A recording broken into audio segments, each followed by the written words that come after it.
여러분 안녕하세요. 라디오 전국 일주 아나운서 이규현입니다. 비에 젖은 월요일 잘 보내고 계신지요? 서울은 지금 이 비가 좀 그친 상태입니다. 다른 지역의 하늘은 어떤지 궁금해요. 이 월요일이라 그렇지 않아도 신경 쓸 게 많은데 비까지 내리니까 아침부터 좀 마음도 분주하고 좀 어수선하더라고요. 그리고 아직 지난번 태풍의 여파도 남아있고 또 유동적이긴 합니다만은 19호 태풍 하기비스가 또 한반도를 향해서 오고 있다고 하죠. 올가을 이래저래 이 마음이 마를 새가 없다는 생각이 듭니다. 그래도 다소 분주하고 어수선하지만 이 월요일에 허리를 넘어서고 있어요. 3시, 6시 퇴근하시는 분들 조금만 더 힘내시면 되겠네요. 자, 오늘 문자 주제를 월요일 많이 분주하긴 하네요. 이런 주제로 좀 받아보겠습니다. 출근해 보니까 일이 산더미처럼 쌓여있다거나 또 주말에 온 가족이 집에서 뒹굴뒹굴 하다 보니까 치울 게 태산 같다던가 혹은 일이 손에 잡히지 않으면서 괜히 분주한 분들도 계실 겁니다. 그런 분들 지금 문자 보내주세요. 짧은 글 50원, 긴 글 100원의 유료 문자 우물정 9730 무료 KBS 콩 게시판 이용하시면 되겠습니다. 오늘도 문자 주신 분들 가운데 추첨해서 모바일 커피 쿠폰 선물로 드리겠습니다. 그리고 이 방송은 유튜브로 보고 들으실 수 있습니다. 유튜브 들어가셔서 KBS 일라디오 검색하시면 바로 나타나게 되는데요. 또 밑에 게시판도 있죠. 게시판 통해서 여러분들 의견 남겨주시기 바랍니다. 오늘 월요일 라디오 전국 일주 출발합니다.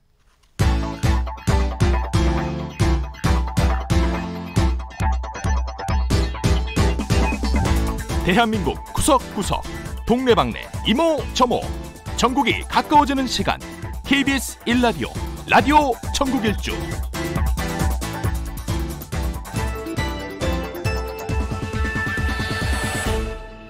지역 뉴스 브리핑입니다. 이종훈 시사평론가 전화 연결하겠습니다. 안녕하세요.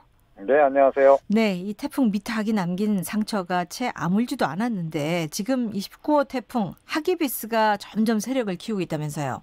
네, 그렇습니다. 오늘 지금 현재 미국령 괌 동쪽 해상을 지금 지나서 서쪽으로 지금 이동 중에 있는 그런 상황이고요. 이동 속도가 시속 31km로 비교적 빠른 편이고, 강도는 중에서 크기도 중형. 뭐 이렇게 일단은 이제 아직까지는 그런 상태인데, 8일 오후 정도에 들어가면 매우 강 정도까지 세질 거라 그럽니다. 그래서 네. 올해 우리 한반도 근처를 지난 태풍 중에선 제일 강할 가능성이 높다 이런 보도가 나오고 있거든요.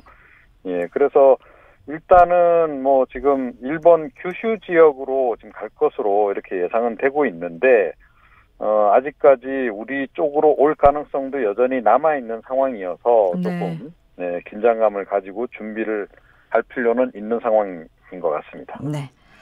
자, 그리고 이 충남 보령과 경기도 포천에서 들어온 아프리카 돼지열병 의심 신고는 다행히 음성으로 판정이 되면서 이 지역민들 이제 안도하는 그런 분위기인데 그래도 이제 방역을 또 게을리하면 안 되겠죠?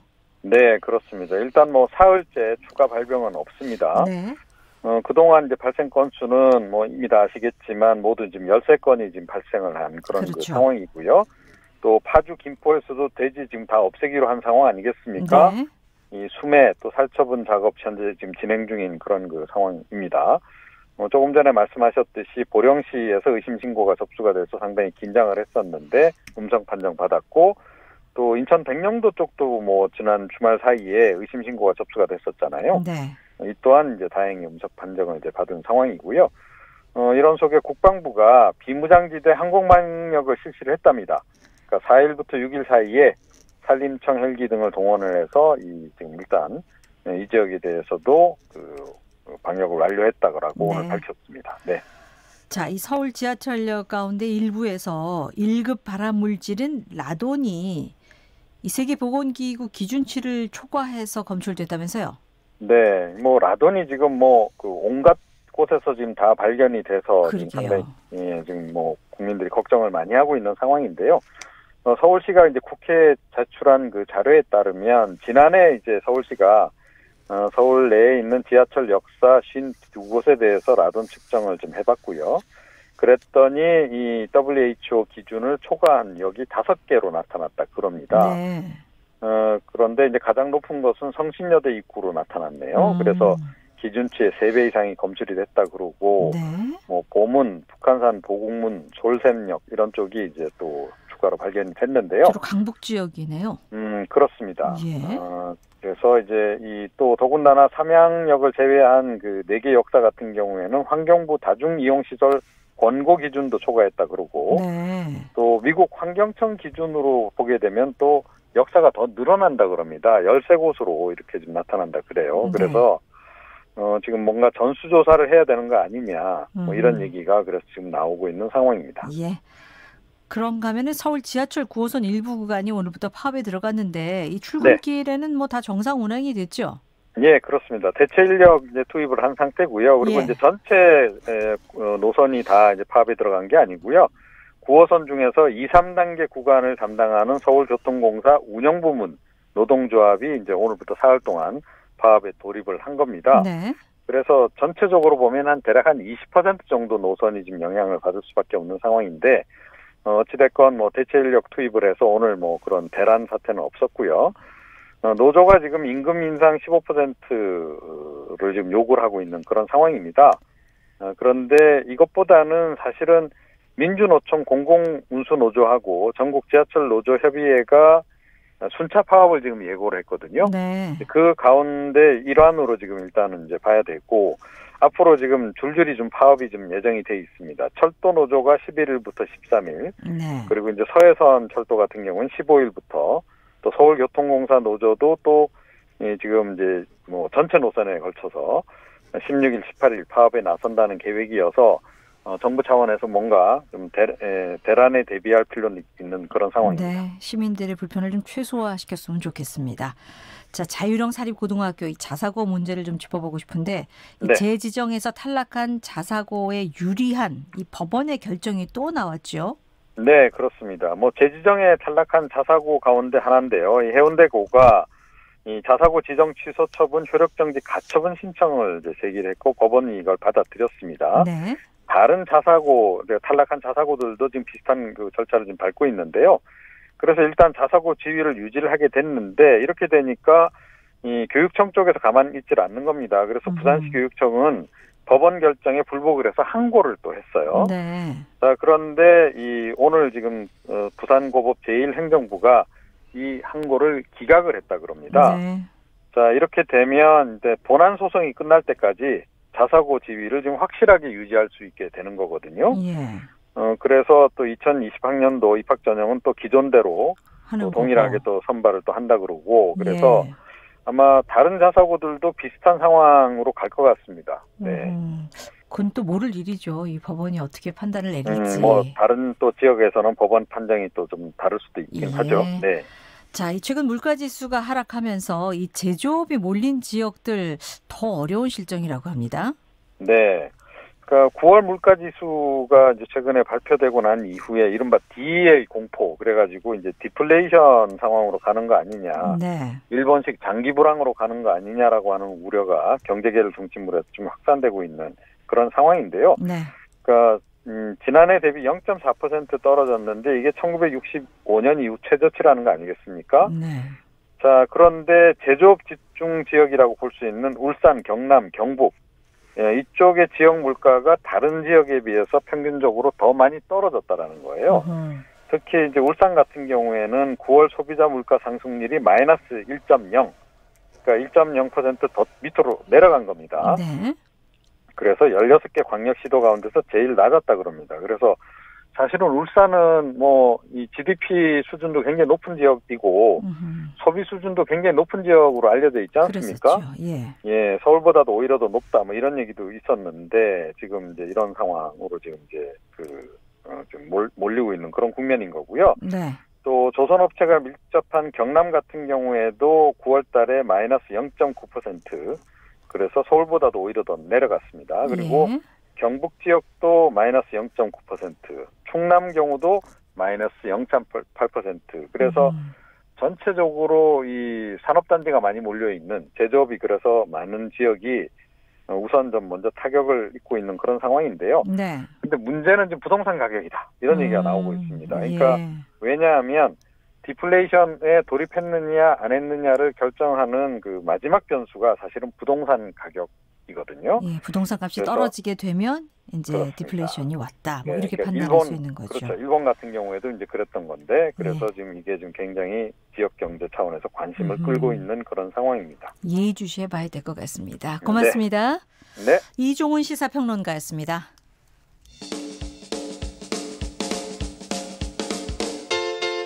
부산, 창원, 대구, 광주, 전주, 대전, 청주, 춘천, 제주, 울산, 진주, 안동, 포항, 목포, 순천, 충주, 강릉, 원주. KBS 1라디오 라디오 전국 일주. 오늘은 그냥 여러분 사는 얘기 좀 듣고 싶습니다. 오늘 월요일이잖아요. 많이 분주하긴 하네요. 어떤 일로 분주하신지 그게 궁금해요. 서로 의견 이렇게 주고받으시면서 나만 분주한 게 아니구나 싶어서 또 위로도 될 수 있을 것 같고요. 문자 계속 기다리고 있습니다. 짧은 글 50원, 긴 글 100원의 유료 문자 우물정 9730 무료 KBS 콩 게시판 이용하시면 되는데요. 몇 분 들어오셨군요. 김준호 씨. 가을 타나 봐요. 마음이 싱숭생숭하네요. 분주한 게 아니라 이 마음이 싱숭생숭하시다는 분부터 소개해드렸고, 조영신 씨, 이 정리수납 배우고 나니까 온 집안 정리할 일만 남았어요. 이불장, 서랍장, 신발장 구석구석 정리 중이랍니다. 집안을 돈 안 들이고 말끔하게 정리하는 법을 가르쳐줘서 배우길 참 잘했다는 생각을 합니다. 저도 꼭 한번 배워보고 싶은데 아직도 정리 안 된 물건들이 산더미처럼 쌓여있거든요. 저희 집이. 시간 내서 이거부터 좀 배워야 되겠네요. 예, 고맙습니다. 3368님. 대리 한 분이 한글날까지 휴가 때문에 나오지 않아서 그 목까지 하느라 저뿐 아니라 부서 전체가 아주 정신이 없어요. 광주는 여전히 또 비가 오고 있다고요. 한 사람 그 빈자리를 또 여러 사람들이 이렇게 채워야 되니 다들 바쁘시겠군요. 9698님은 벌써 10월 엄청 시간 빠르네요. 20살에서 21살 거의 다 돼가니 슬프네요 하셨는데 나이 더 드신 분들은 그 흐르는 속도가 더 빠르게 느껴진다는 것만 알아주시면 되겠어요. 예, 20살이신데 예. 1447님 대전입니다. 아침부터 가을비가 추적추적 내리네요. 들깨 농사지어 들깨나무를 베어서 말려 추수해야 되는데 가을비가 너무 자주 와서 일하기 힘들어요. 마음만 분주합니다 하셨어요. 1539님은 안양에서 택시를 몰고 계시대요. 월요일 비는 오고 손님은 없고 길은 꽉 막히고 마음은 답답하고 집에 갈 일이 꿈만 같다고요. 예, 열심히 다녀보시기 바랍니다. 예, 승객들도 많이 태우시고 편안한 마음으로 집에 돌아가셔야 될 텐데 어쨌든 이분께 커피 한 잔 드리면서 위로를 좀 해드리고 싶어요. 4618님 수원 하늘은 흐리고 비가 스멀스멀 와요. 비가 스멀스멀 옵니까? 거래처 방문 5군데 남았는데 벌써 3시. 정시 퇴근은 어렵겠지만 힘을 내봅니다 하셨어요. 힘내시라고 이분도 커피 쿠폰 선물로 드리겠습니다. 계속 이런 얘기 많이 보내주세요. 월요일 기분이 어떠신지. 많이 분주하긴 하네요. 뭐 특별히 바쁘신 분들 문자 많이 주시고 또 그 밖에 여러분 뭐하고 계신지도 궁금해요. 이런저런 사는 얘기 좀 나누는 시간입니다. 자, 3시 19분이 됐는데 지역 소식 들어볼까요? 오늘은 먼저 부산으로 가보겠습니다. 권보람 리포터 안녕하십니까? 네, 안녕하세요. 부산입니다. 네, 자 지난주부터 시작된 이 부산국제영화제 소식 준비해 주셨는데 네. 일단 이 태풍 영향이 좀 있지는 않았는지 그리고 지금 날씨는 어떤지 궁금합니다. 네, 우선 요즘 태풍이 너무 자주 오죠. 그래서 말입니다. 그 태풍 미탁으로 인해서 전야제는 취소했지만 개막식을 비롯한 다른 행사는 차질 없이 진행이 됐고요. 네. 현재 부산 기온이 한 20도 정도 되고요. 옅은 비가 내리고 있는데 그 평소에는 영화의 그 해운대 비프빌리지에서 무대가 있었다면 네. 이번에는 부산국제영화제에서는 이 영화의 전당으로 전면 이동이 돼서요. 비가 와도 차질 없이 또 진행이 될 것 같습니다. 그러니까 실내 공간으로 옮긴 거죠? 네, 그렇습니다. 네. 부산은 한 20도가량 된다고 하는데 서울은 지금 15도. 쌀쌀합니다. 더 쌀쌀하네요. 예. 자, 현장에서 본 국제영화제, 부산국제영화제 개막식 분위기는 어땠습니까? 그야말로 아주 뜨거웠습니다. 개막식 현장 소식을 전해드릴 텐데요. 네. 올해로 24회째를 맞은 부산국제영화제는 부산 해운대 영화의 전당 야외극장에서 개막식을 시작으로 지난 3일부터 오는 12일까지 열흘간 다채로운 영화 대축제로 관객들을 맞이할 예정입니다. 네. 제24회 부산국제영화제는 세계 85개국 303편의 영화가 초청됐는데요. 있는데요. 그 부산국제영화제 핵심하면 바로 국내외 배우와 감독들이 찾는 레드카펫 현장 아니겠습니까? 그러게요. 저도 한번 구경 가고 싶은데 네, 한 번도 못 가봤거든요. 저는 이번에 처음 봤어요. 아, 그래요? 네, 그래서 예. 아주 재미있게 취재를 했는데요. 레드카펫은 지난 3일 개막식 당일 오후 6시부터 진행이 됐고요. 네. 관객들은 오후 5시부터 입장이 시작됐는데요. 그 이전부터 관객들의 줄이 길게 늘어서 있었습니다. 올해는 배우 정우성 씨와 이한희 씨의 사회로 개막식이 시작됐는데요. 먼저 개막식 레드카펫 현장부터 담아봤고요. 이어서 관객들도 함께 만나봤습니다. 네.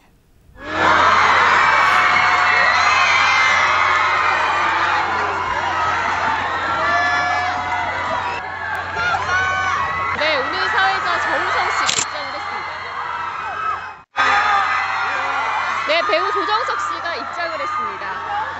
네, 배우 정혜인 씨가 곧 이어서 입장을 했고요.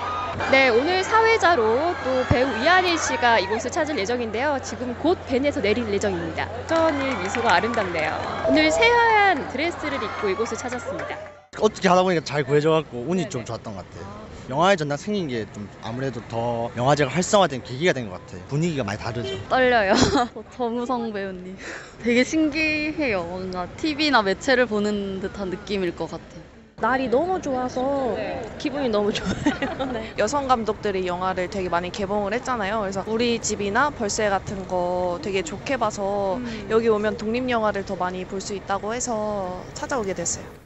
네, 아이고 관객들 함성이 정말 대단합니다. 네, 그렇죠. 그 레드카펫에 오른 배우들, 특히 이 여배우들 드레스 입은 그 자태 정말 멋지잖아요. 맞아요. 그게 예. 또 핵심이지 않습니까? 맞습니다. 그래서 그날 그 소녀시대 멤버이자 배우로 활동 중인 이민현 씨는 노란 드레스가 참 인상적이었고요. 네. 또 하얀 드레스를 입고 온 천우희 씨를 비롯해서 조정석 씨, 정혜인 씨, 조효정 씨, 또 엑소 멤버 수호 씨, 그 아이돌 답게 함성 소리가 굉장했고요. 네. 또 영화 극한 직업의 주인공들이죠. 류승유 씨를 비롯해서 진성규 씨, 공명 씨, 이동희 씨 등 많은 배우들이 진행했습니다. 또 뿐만 아니라 해외 영화 감독, 배우 관계자들의 그 나라의 각각의 전통 의상도 볼 수 있었는데요. 네. 어떤 한 해외 관계자는 또 우리나라 한복을 입고 레드카펫에 입장을 했습니다. 그래서 부산 시민들, 관객들이 정말 뜨거운 호응을 보내주기도 했어요. 관객들이 정말 좋아했겠어요. 근데 네. 권보람 리포터 올해 처음 구경했다고 했잖아요. 네네. 취재가 되던가요?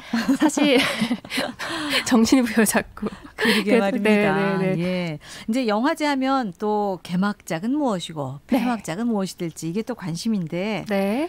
어떤 것들이었는지 그리고 또 올해 부산국제영화제에서는 어떤 프로그램들이 있는지도 소개해 주세요.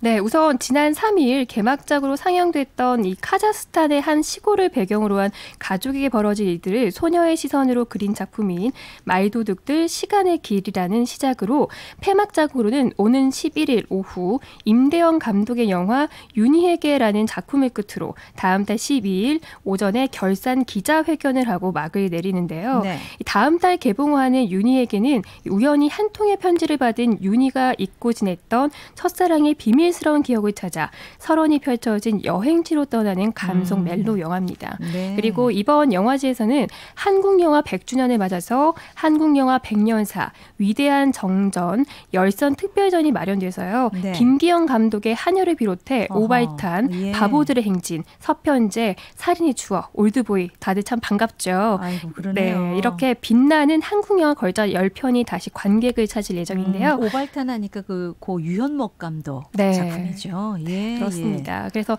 참 그리웠던 작품들 다시 볼 수 있는 기회가 될 것 같고요. 네. 저는 개막작 상영이 끝난 후에 관객들과 다시 한번 만나서 이야기를 나눠봤는데요. 들어보시죠. 네.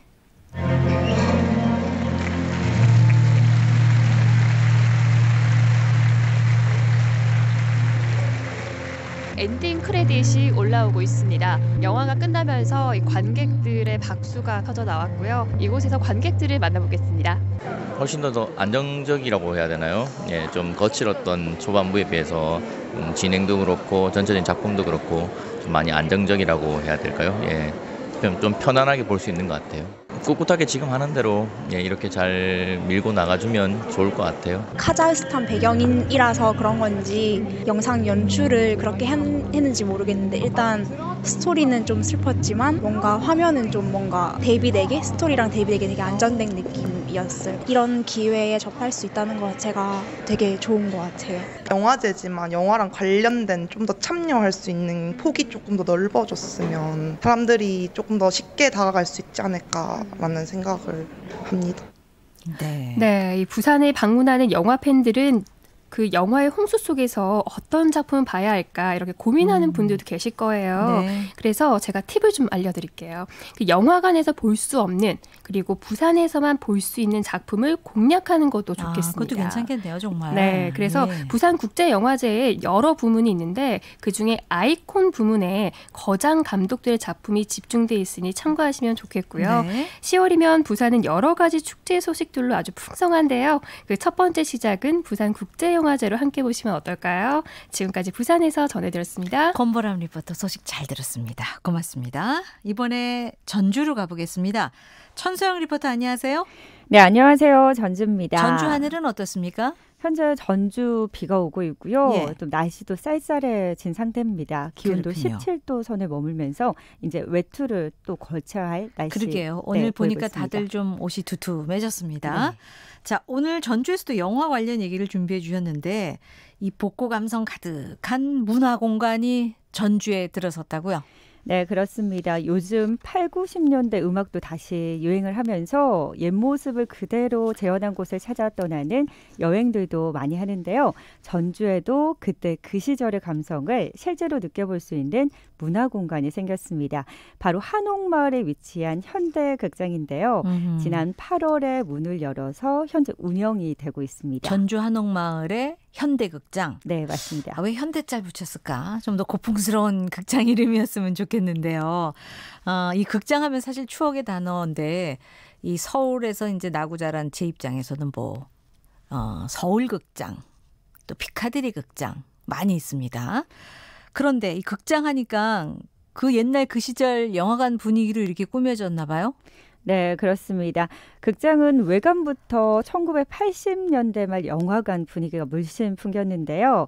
옛 간판과 광고 포스터들이 붙어 있었고요. 네. 표를 구매하는 예매소와 영화에 나올 법한 또 옛날 택시 승강장까지 행인들의 눈을 사로잡았습니다. 저도 복고 감성이 입구부터 느껴지는 게 또 얼른 들어가서 보고 싶은 생각이 절로 들더라고요. 그래서 얼른 들어가 보니까 실내는 어떻게 꾸며져 있던가요? 네, 정말로 총 3층 규모로 전시부터 다양한 볼거리 그리고 이색 체험들이 정말 많이 마련되어 있었는데요. 체험까지 있어요? 네, 맞습니다. 좀 더 자세한 내용은 현대극장 최수경 직원의 목소리로 들어보시죠. 네. 현대극장에 들어오시면 1층은 88 올림픽의 역사적인 순간을 함께한 자동차부터 저희 추억의 일상을 무료로 대여하실 수 있는 곳도 있고요. 그리고 2층으로 올라가시면 극장과 매점이 있는데 극장은 옛날에 투캅스나 만화 영화 같은 거를 틀어드리고 있어요. 매점은 이제 SNS 이벤트를 통해서 사진 공유해 주시면은 저희가 간식도 무료로 제공해 드리고 있습니다. 마지막 3층은 방탈출 게임방이라는 곳이 있거든요. 언제든지 예약하시면 무료로 즐기실 수 있는 공간입니다. 건물 전체가 다 포토존이어서 사진 찍으실 곳도 굉장히 많고요. 즐기실 거리도 엄청 많기 때문에 이제 아이들과 함께 어른들도 같이 오셔서 즐겨주셨으면 좋겠습니다. 네, 현장에 아이들 목소리 많이 들리는데 아주 즐거운 곳이네요. 네, 맞습니다. 이렇게 3층까지 정말 다양하게 꾸며져 있었는데요. 더욱더 좋은 건 입장료까지 무료라는 점입니다. 그래요? 또 상영되는 영화도 무료고요. 또 상영관 뒤쪽에는 추억의 매점이 있어서 이벤트에 참여하면 음료수 1개 또는 간식 5가지를 골라서 또 받을 수가 있습니다. 아주 매력적이군요. 네. 영화도 거저보고 또 운 좋으면 음료수에 간식까지 먹을 수 있고 어쨌든 시민들 부담 없이 즐기면서 또 좋은 추억도 만들어갈 수 있겠습니다. 네, 그렇습니다. 그래서 이제 또 의상을 되어 있고 다양한 장소에서 사진을 찍는 여학생들의 모습도 볼 수 있었고요. 네. 극장 안은 흥미롭게 둘러보는 가족 단위도 정말 많았는데요. 시민들은 목소리 한번 담아봤습니다. 들어보시죠. 네. 안녕하세요. 현대극장입니다. 저 1층 매점에서 간식이랑 영화도 사용하고 있으니까 한번 이용해 주세요. 네, 이쪽으로 올라가시면 됩니다. 한 20년 전 광고를 지금 보니까 제 그 시대의 추억들이 좀 새록새록 생각나고 이러네요. 참 드라마 역사할 때 보고 극장 같은 거는 한 번도 못 봤는데 여기 와서 새롭게 알아서 좋아요. 저는 옛날 때 없었는데 뭔가 옛날 시에 와 있는 것 같아서 신기해요. 부모님 세대를 되돌아볼 수 있어서 좋은 것 같아요. 아이를 데리고 와 봤는데 그러니까 애들이 보지 못했던 추억의 간식거리든 뭐 이런 배경들 다 옛날 감성들을 느낄 수 있게 해줄 수 있어서 너무 좋았던 것 같아요. 어렸을 때 쫀득이 먹었던 거, 뭐 별사탕 들어있는 건빵 먹었던 거 다 생각나고 되게 좋고요. 감회가 새로워요. 네, 한국판 영화 시네마 천국을 만들어도 될 것 같네요. 이 극장을 중심으로. 네. 언제까지 진행됩니까? 네, 현재 이번 주 13일까지 운영이 된다고 합니다. 아쉽게도 네. 이번 주에 끝나고요. 매주 월요일인 오늘은 휴무고요. 평일은 오후 1시부터 8시까지, 주말과 공휴일은 오전 11시부터 8시까지 열려 있습니다. 네. 40대, 50대 시민들에게는 향수를, 또 20대, 30대 친구들에게는 색다른 체험을 제공하는 현대극장. 올가을 더 늦기 전에 방문해 보는 건 어떨까요? 지금까지 전주였습니다. 네, 천서영 리포터 소식 잘 들었습니다. 자, 월요일 많이 분주하긴 하네요 라는 주제로 문자들이 속속 들어오고 있는데요. 0340님, 반찬 가게 아르바이트하고 집에 가는데 아이들 올 시간에 맞춰 가느라 점심은 빵으로 때웠습니다 하시면서 처음 문자 주셨고, 이진주 씨, 비가 와서 아이 데리고 놀이터에 못 나가게 됐어요. 덕분에 그 시간에 화장실 청소하며 또 여름 옷도 정리했더니 시간이 후딱 가버렸어요. 9214님, 오늘은 1분 단위로 시간을 나눠 쓰고 있어요. 할 일이 많습니다. 10월 만끽하고 싶은데 너무 정신없이 보내는 것 같아서 후회할까 봐 벌써 걱정입니다. 지금 창밖 보면서 커피 한잔 하네요 하셨으니까 이분은 커피를 드릴 이유가 없을 것 같고요. 처음 문자 주신 분인데 감사드립니다. 5077님, 복사기 서비스 기사입니다. 오늘 비가 와서 그런지 복사기들이 다 정신이 나갔나 봐요. 밥 먹을 시간도 없네요. 아, 복사기들아 정신 좀 차려주면 안 되겠니 하셨는데 고장이 잦다는 말씀입니까? 예. 홍선영 씨는 이제 곧 출산휴가 들어가야 해서 매일 야근 중입니다. 그래도 곧 예쁜 아가 만날 생각에 견딜만 합니다 하셨어요. 순산하시기 바랍니다. 자, 이런 문자 많이 보내주세요. 짧은 걸 50원, 긴 글 100원의 유료 문자, 우물정 9730, 무료 KBS 콩 게시판 이용하시면 되겠습니다. 모바일 커피 쿠폰 여러 장 남아 있습니다. 자, 3시 33분 됐는데요. 이 비 소식과 함께 날씨 기상청 연결해서 알아보고 또 교통 상황과 간추린 뉴스까지 이어지겠습니다. 최영호 씨 전해주세요. 네, KBS 날씨 정보입니다. 오늘 빗줄기가 계속 이어지고 있습니다. 주로 서쪽과 내륙으로 비가 이어지는데 점차 서해안부터 그치겠고요. 밤에는 대부분 그치겠습니다. 양은 5에서 40mm로 현재 대부분 20mm 안팎의 비가 온 곳이 많습니다. 흐린 가운데 기온도 많이 내려앉았는데요. 서울의 오늘 예상 낮 기온이 16도밖에 되지 않는데 실제 기온도 14, 15도대를 맴돌고 있어서 아침 최저 기온이었던 14.4도에 그대로 머물러 있는 상태입니다. 종일 쌀쌀하고요. 세종, 대전 17도, 대구 20도 등 전국이 15도에서 22도로 평년보다 기온이 크게 낮은 상태입니다.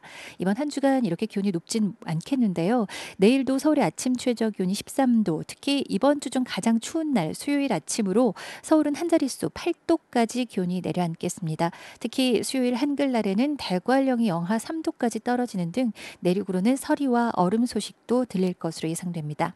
계속해서 아침 기온은 좀 낮겠고요. 수요일 이후로 약간씩 기온이 오르긴 하겠지만 그래도 기온은 평년과 비슷하거나 약간 낮겠습니다. 미세먼지 농도 상황 내일까지 무난하겠고요. 다만 오늘 흐린 하늘 점차 비가 밤에 대부분 그친 뒤로 내일 낮부터 점차 맑아지겠고 모레 수요일은 맑은 하늘을 얻는 대신 아침 추위가 있겠습니다. 한편 태풍이 하나 더 북상 중인데 어제 괌 부근 해상에서 발생한 10호 태풍 하기비스입니다. 목요일과 금요일쯤 일본 오키나와 동쪽 부근 해상까지 진출할 것으로 예상됩니다. 지금 서울 기온은 15도, 지금까지 서울에 23.9mm의 비가 내렸습니다. KBS 날씨정보였습니다. 계속해서 이 시각 교통 상황 연결합니다. KBS 교통정보센터의 공인혜 씨가 정리해드립니다. 네, 이 시각 교통정보입니다. 아침부터 내린 비로 도로는 종일 분주한데요. 이 빗길의 제동거리가 길어지면서 사고가 잇따르고 있습니다.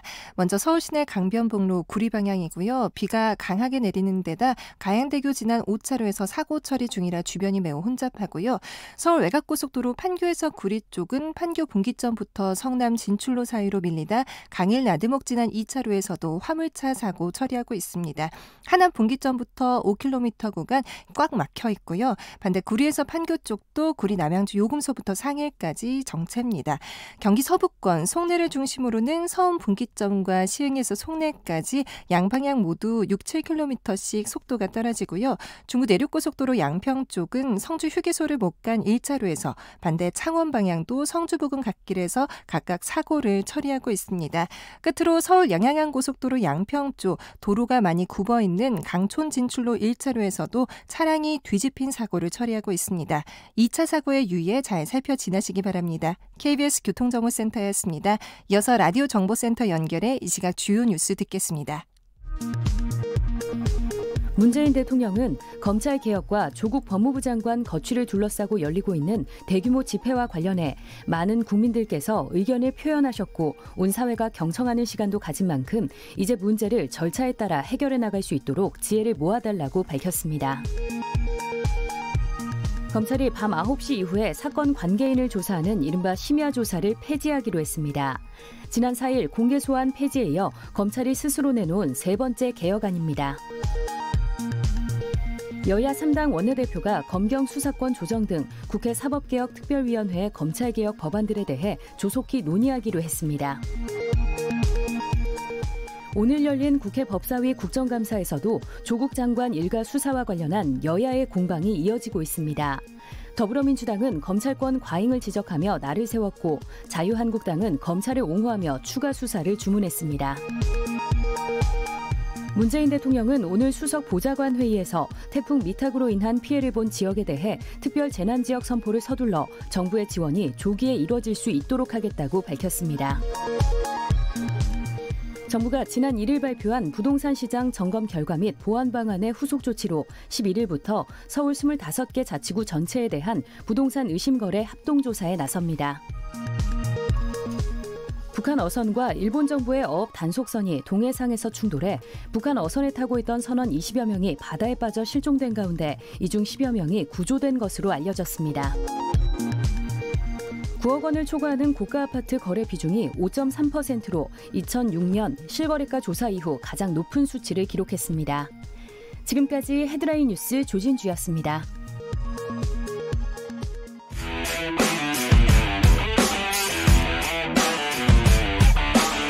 라디오 전국 일주 지역시사 포커스 팔도 기자가 간다.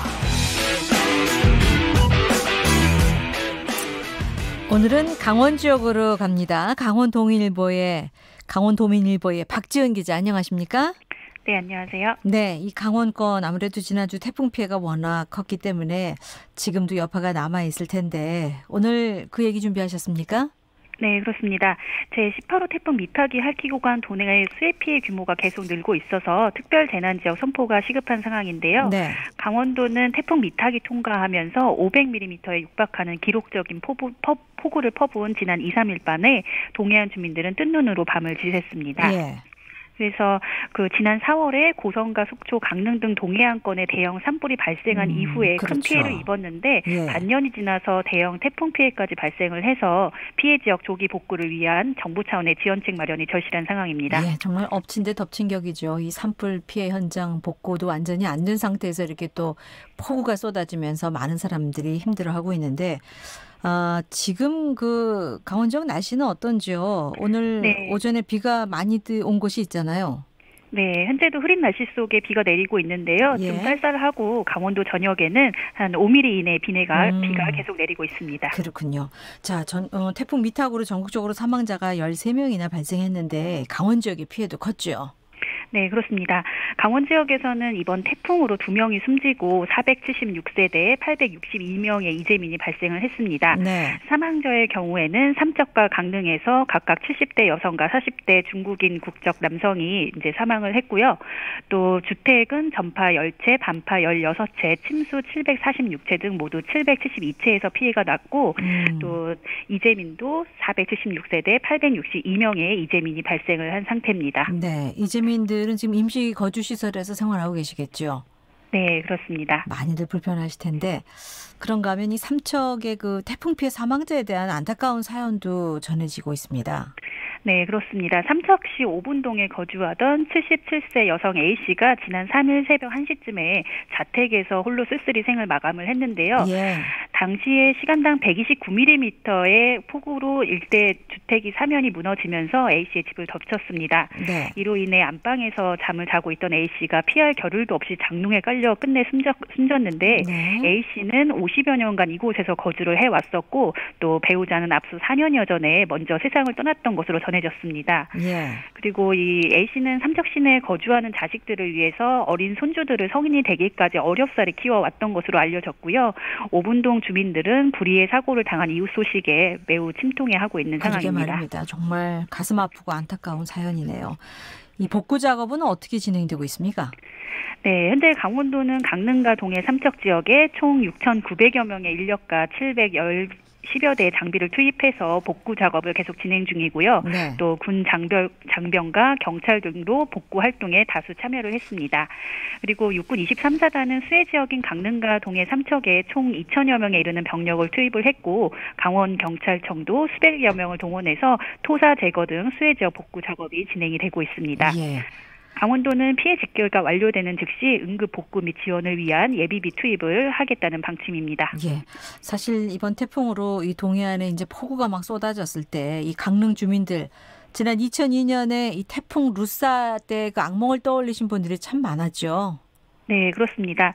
강릉 시민들은 17년 전에 엄청난 피해를 줬던 태풍 루사의 악몽에 이번 태풍 당시 또 다시 또 그 기억이 되살아났는데요. 네. 강릉 시내는 밤새 거센 비바람이 몰아치면서 주택 유리창 등이 심하게 흔들렸고 또 시민들은 뜬 눈으로 밤을 보내다시피 했습니다. 태풍이 지나간 이후에는 뭐 시내 주요 도로나 주택가 도로는 흙탕물이 넘실거리는 상태로 모습을 드러냈고 네. 특히 경포 해수욕장 인근의 상가 주변들은 밤사이 쏟아진 폭우로 거대한 항토빛 호수로 변했습니다. 그리고 이 지역은 또 상습 침수 지역이어서 네. 또 이제 상당히 피해가 컸고요. 또 그 상가 곳곳이 허리 높이로 물이 차올랐었습니다. 앞서 2002년 강릉에서는 태풍 루사가 북상을 하면서 하루에 870mm에 이르는 기록적인 폭우가 쏟아져서 막대한 피해가 발생을 하기도 했었습니다. 다시 떠올리고 싶지 않은 그런 악몽일 것 같습니다. 이 지역민들에게는.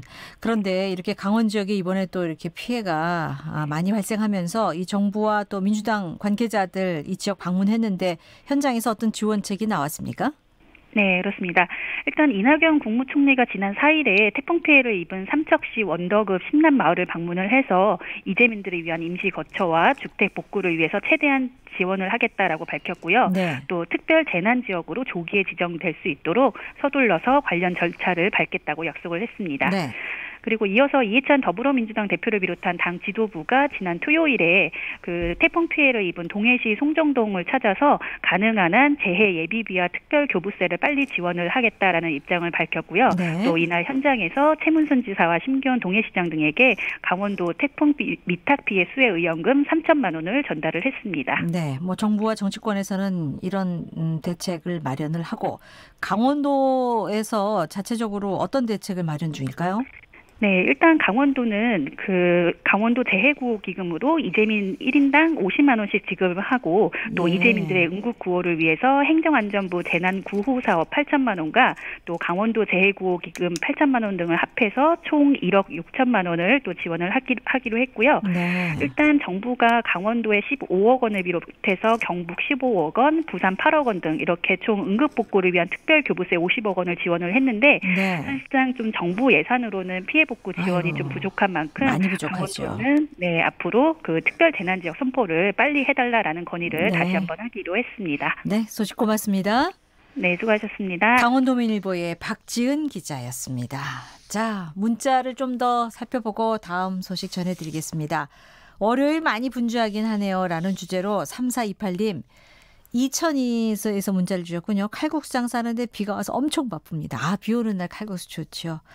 면이 다 떨어져서 열심히 지금 볶고 계시다고요. 2287님 광주 새벽부터 비가 오고 있는데 음식물 쓰레기 수거하는 환경위원이시라고요.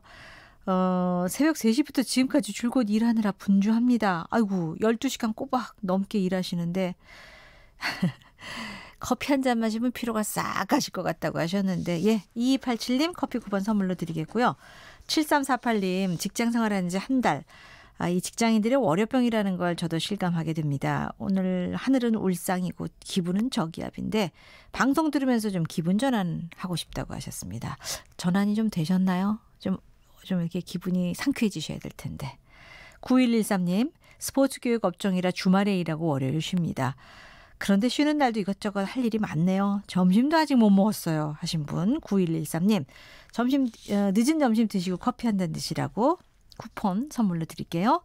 1246님 인천 재래시장에서 자영업하고 있습니다. 날씨가 갑자기 쌀쌀해져서 두꺼운 옷을 입었더니 바쁘게 움직이다 보니까 이게 또 땀이 나네요 하셨습니다. 이런 날은 얇은 옷을 여러 겹 입으면 한 2-3겹 정도 입으시면 될 것 같습니다. 자 문자 계속 기다릴게요. 월요일 많이 분주하긴 하네요 라는 주제로 짧은 글 50원 긴 글 100원의 유료 문자 우물정 9730 무료 KBS 콩 게시판 이용하시면 되겠습니다. 3시 46분 됐습니다.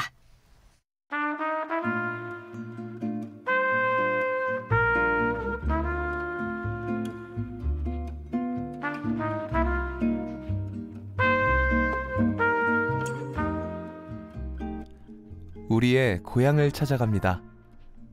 이규원 아나운서와 함께하는 KBS 1라디오 라디오 전국 일주.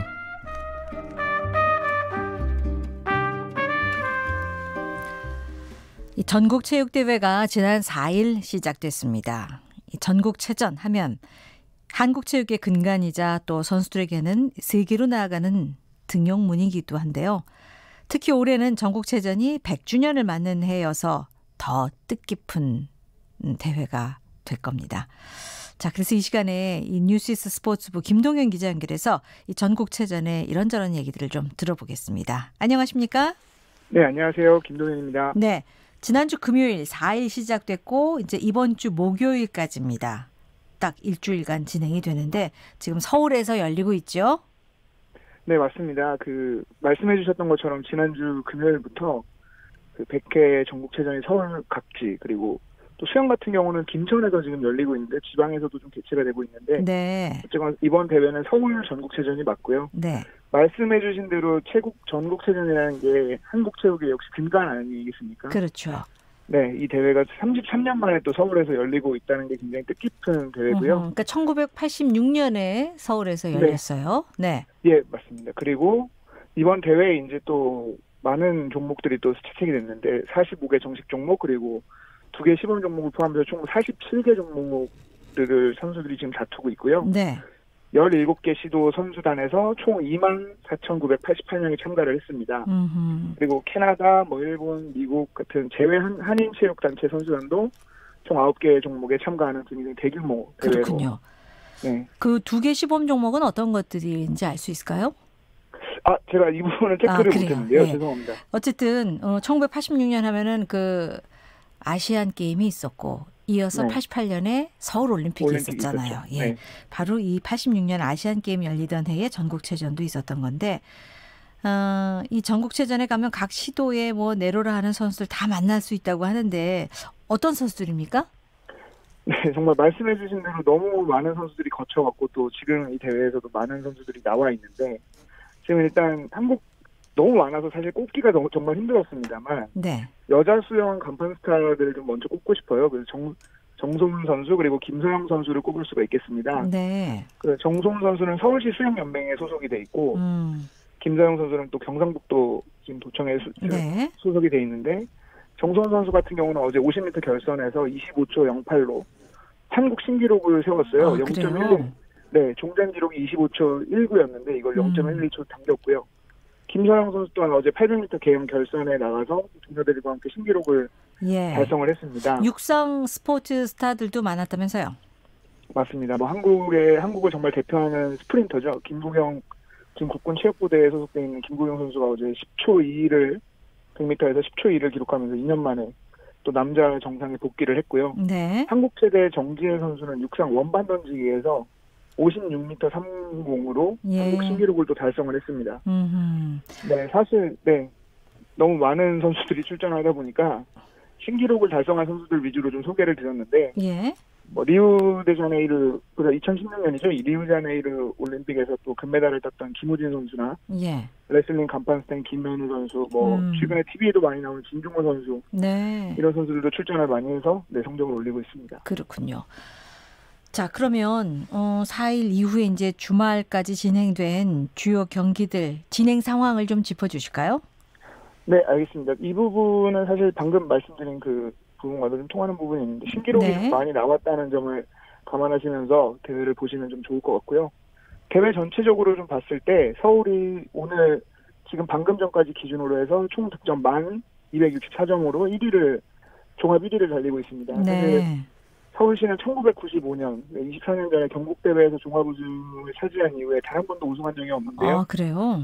네, 24년 만에 지금 우승 도전에 나서고 있는 거죠. 네. 사실은 지난 대회까지만 해도 경기도가 독주 체제를 달렸습니다. 경기도가 2001년에 한 차례 충청남도에 종합 우승을 내줬는데 그때 이후로 2002년부터는 17회 연속으로 또 우승을. 그래요. 경기도가 줄곧 1위였군요. 예, 맞습니다. 사실 17회 연속은 이 부분 신기록이기도 합니다. 근데 이번에는 또 서울시의 도전으로 연속 우승이 좀 좌절될 가능성이 있습니다. 그러면 서울이 올해 유력한 종합 우승 후보로 꼽히고 있는 거죠? 예, 맞습니다. 이게 개최지 가산점 제도가 있다고 해서 지금 서울이 우승 후보로 꼽히고 있다고 하는데 이 설명 좀 해주세요. 개최지에 좀 가산점 많이 주는 겁니까? 예, 맞습니다. 이 개최지는 전국체전의 순위는 사실 점수로 메달수, 올림픽이나 그런 것처럼 메달수로 정하는 것이 아니라 점수로 정하는데요. 개최지 가산점 제도라고 해서 토너먼트가 아닌 방식으로 이제 진행하는 그냥 단판 승부로 진행하는 종목에 대해서는 개최지 시도의 종합 득점의 총 20%를 얹어줍니다. 그러니까 종합 득점의 20%? 네, 맞습니다. 뭐 예를 들면 지금 경기도가 7,973점인데 메달수는 아까 말씀드렸던 서울보다는 22,000점 정도가 낮아요. 근데 메달수는 경기도가 훨씬 많거든요. 네, 서울은 개최지라 이 20%의 점수를 더 얻어가고 있는 거고요. 유리할 수밖에 없네요, 개최지가. 네, 맞습니다. 사실 유리할 수밖에 없어서 개최지를 해마다 좀 종합순위에서 사실 다른 연대에 비해서는 높은 순위를 차지해 왔습니다. 이런 맛에 또 이 체전 유치하는 게 아닐까요? 근데 이번 대회 출전 종목이 워낙 많아서 뭐 다 짚어볼 수는 없지만 특별히 이번 주에 예정된 경기 중에서 요거만큼은 좀 눈여겨봐야 한다거나 요거 관심 가지고 보면 아주 재밌다 하는 거 좀 있을까요? 네, 사실 이것도 너무 많은 종목들이 말씀드렸듯이 47개 종목이 다 한꺼번에 하다 보니까 소개를 드리기가 정말 어렵습니다만 구기 종목들이 토너먼트 방식으로 계속 진행이 되고 있어요. 그래서 이 부분을 좀 한국에서는 유명한 스포츠 스타들이 많이 뛰는 종목이니 이 부분을 좀 잘 보시면 재밌을 것 같습니다. 그러니까 뭐 농구, 축구, 배구요? 네, 맞습니다. 지금 현재 각축을 좀 벌이고 있고요. 이번 주 목요일에 10월 10일 마지막 날에 이제 이 종목들의 결승이 다 몰려 있거든요. 그래요. 네, 이 부분을 좀 재밌게 보시면 좋을 것 같고요. 그리고 오늘은 사실 오늘부터 골프 시작되는 날인데 좀 비가 와서 골프가 시작된다고요? 네, 맞습니다. 이 부분도 좀 참고하시면 좋겠습니다. 45개 정식 종목, 2개 시범 종목. 제가 아까 2개 시범 종목 궁금하다고 했더니 저희 제작진이 찾아줬네요. 보디빌딩하고 태권이 이번 서울 전국체전의 시범 종목이라고 합니다. 저도 배우고 갑니다. 자, 10년이면 강산도 변하는데 벌써 전국체전 100년이 됐습니다. 체전의 변천사도 좀 할 얘기가 많을 것 같은데 언제 어떻게 시작됐는지 좀 얘기해 주세요.